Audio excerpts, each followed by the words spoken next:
1.5 kilometre का फासला तो टुलियान गैस चलती है पी डिंगे खारियां तो लैके 28-30 किलोमीटर से चलती है पी अज तो 13 साल पहले। लेकिन बुले हाल फतेह भांडे च कोई गैस की चलती है।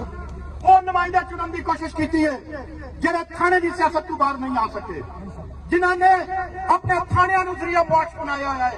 थानेदार लवा लिया, डीसी लवा लिया, पटवारी लवा लिया, तो उन्होंने अगे चाड़ दिता तो वो आपू भी पैसे कमाए थे, खुद भी खाते रहे। किलोमीटर भी नहीं बनती, दाखड़ी 1.5 किलोमीटर का फासला नहीं बनता। मैं उन्होंने कामे हो 1.5 किलोमीटर तक गाखड़ी तो लैके पसवाला तक 4.5 साल तुम उस सड़क से लंघे रहे हो। और यार बंदा एक बार सड़क तो लंघे जब अवामी नुमाइंदा हो तो शर्म नाल सिर झुक जाता है।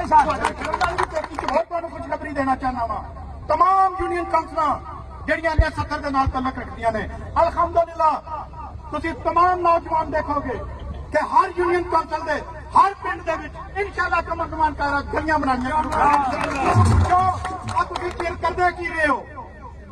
4.5 सालां दे विच 2 सड़कां, दूसरी सड़क जिहड़ी उंगली तुड़ा के तुसीं अपने रिश्तेदारां नूं ठेका ला के दिता, ओए अत्तू वाले तो डिंगिया तक जिले में सहाफियां के उत्ते जुल्म किया गया, उन्होंने मारिया गया, तो फिर MNA ने जाके उत्ते माफी भी मंगी। हुण खबरां ना लाओ, सानू माफी दे दो। 2 सड़कां जाके देख लो, अत्तू वाले तो डिंगिया तक अज तक सड़क कंप्लीट नहीं अजे तक हो सकी।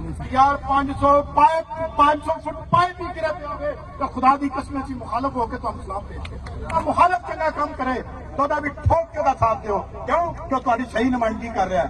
जे तुहाडा हक भी नहीं जा सकता, हक लिया के तुहानू दे ही नहीं सकता, वो चुनाव के जेलम के पुल तो बाद उन्होंने ताकत ही मुक जाती है। तो फिर खुदारा आने वाले इलेक्शन के MPA का वोट ते MNA का वोट उन्होंने लोगों को जरूर दियो जेडे तुहाडे लाहौर के भी जाके नुमाइंदगी करन। इस्लामाबाद के विच भी नुमाइंदगी सारे लोगों को मैं एक और खुशखबरी देना चाहना वा 5 करोड़ रुपए के नाल उन्हां दीयां मजीद गलियां नालियां जिहड़ियां खराब हो जाने वो बनाना और जिन्ना शहर वालियां भी मैं खुशखबरी देना चाहना वा इंशाअल्लाह ताला बफज़ले खुदा उत्थे 5 किलोमीटर पाइप भी मंजूर होया, वो भी पवांगे उन्हां गलियां विच और इंशाअल्लाह ताला 5 करोड़ की लागत के नाल उत्थे दीयां गलियां भी इंशाअल्लाह ईद तो पहले मैं शुरू करवांगा।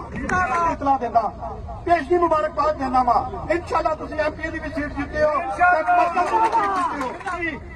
सिर्फ चुनाव ते जेलम तक नहीं रहांगे।